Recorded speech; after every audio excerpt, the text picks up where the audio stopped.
आणि आज मॉकड्रिल हवाई हल्ला प्रत्येक क्षेत्राचं मॉकड्रिल खंड करण्यात येत आहे।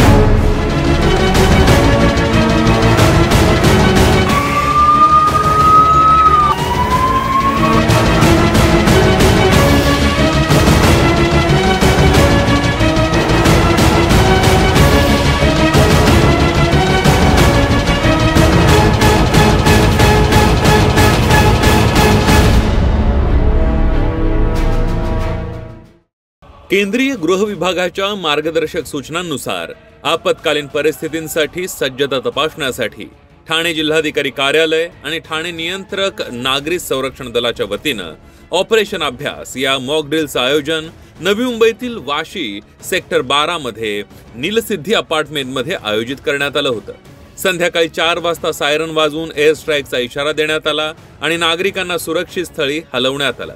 यावेळी बॉम्ब हल्ला झाल्यानंतर निर्माण होणाऱ्या परिस्थितीचं नाट्य स्वरूपातील दृश्य उभारण्यात आलं होतं।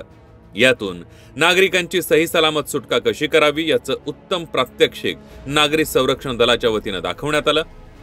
यावेळी संबंधित परिसरात शोध मोहीम राबवत जखमी अडकलेल्या नागरिकांची तत्काळ सुटका करणं, त्यांना प्रथमोपचार करणं यासारखी कार्यवाही नागरी संरक्षण दलाच्या वतीने प्रभावीपणे पार पाडण्यात आली।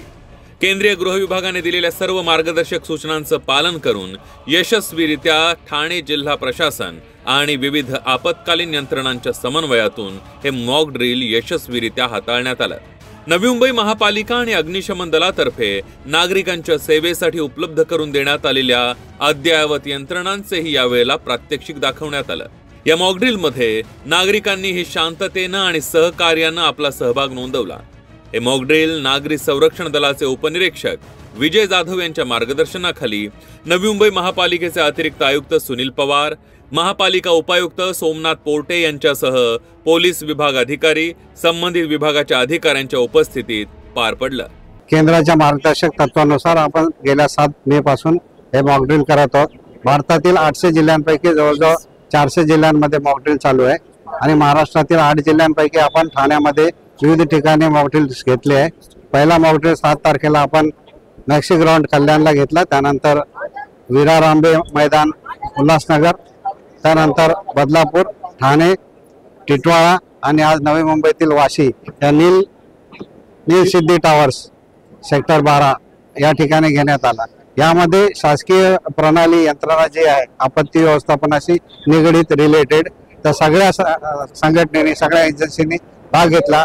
त्यात लीडिंग सिव्हिल डिफेन्स जरी करत असला तरी होमगार्ड, KDRF, महसूलचे अधिकारी कर्मचारी, फायरचे, पोलीस आणि इतर NGO व सर्वच शासकीय यंत्रणेचे अधिकारी जे आपत्तीशी संबंधित आहे त्यांचा सहभाग आहे। आणि हा आपण लाईव्ह इथं बघितलेला आहे। जो नवी मुंबई महानगरपालिकेकडे 68 मीटर लॅडर आहे, ती ॲम्ब्युलन्स व्हेकल आहे। भारतामध्ये 103 मीटरची जी गाडी आहे ती केरळ राज्यामध्ये आणि त्याच्यानंतर नवी मुंबईमध्ये हे आपण बघितलं। तर हे खूप आवश्यक आहे। यामध्ये जे आहे की रूमर जो असतो म्हणजे अफवा पसरू नये, त्यापासून अफवेपासून दूर राहायचं, सावध राहायचं आणि खातरजमा करायची। कोणती घटना घडली किंवा नाही घडली हे शासकीय अधिकारी किंवा कर्मचारी हे नक्की सांगू शकतो। तर त्याचाच वापर करायचा, त्यांच्याकडूनच या मार्गदर्शन घ्यायचं आणि त्या अनुषंगाने आपण राहायचं, हे महत्त्वाचं आहे। आपत्कालीन परिस्थितीमध्ये कोणी आमच्या यंत्रणेचं कौतुक करावं अशी आमची कोणतीही अपेक्षा नाही। फक्त कोणतीही आपत्ती आली तरी तिला तोंड देण्यासाठी आमच्याकडच्या यंत्रणा तयार असाव्यात यासाठी आम्ही मुंबई महापालिका नेहमी तत्पर असते। त्यामुळे जेवढं काही जगामध्ये आधुनिक आहे आणि ज्यामुळे आपल्या नागरिकांचे जीविताचं रक्षण करण्यासाठी त्याला मदत होईल अशा पद्धतीची यंत्रसामुग्री आम्ही नेहमी तयार ठेवतो। आजचं प्रत्यक्षात चांगलं झाल्याचा उद्देश एकच होता की एअर अटॅकच्या वेळेला ब्लॅकआउट ही संकल्पना बॉर्डरच्या जवळच्या लोकांना माहित असते, पण आपल्या लोकांना ब्लॅकआउट म्हणजे नक्की काय माहित नसतं।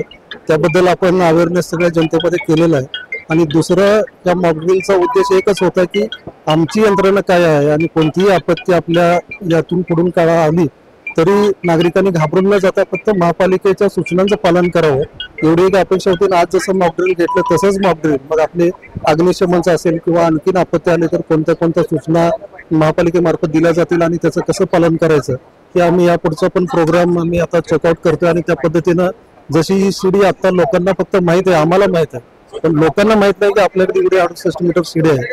आता जशी त्यांनी नील टॉवरच्या अध्यक्षांनी अपेक्षा व्यक्त केली की तशी वेळ येऊ नये, तशी वेळ येऊ नये अशीच आमची इच्छा आहे. पण जर आलीच, कारण डिझास्टर म्हणले की सांगून येत नाही, आणि तशी वेळ आलीच तर आपले सर्व सज्ज असावं यासाठी सर्व वॉर्डामध्ये मोठ्या मोठ्या सोसायटीमध्ये हे शिडी नेऊन हे लॅडर नेऊन आम्ही त्यांचं प्रात्यक्षिक दाखवतो आणि लोकांना सुरक्षित ठेवतो की काही झालं तरी आम्ही तयार आहोत.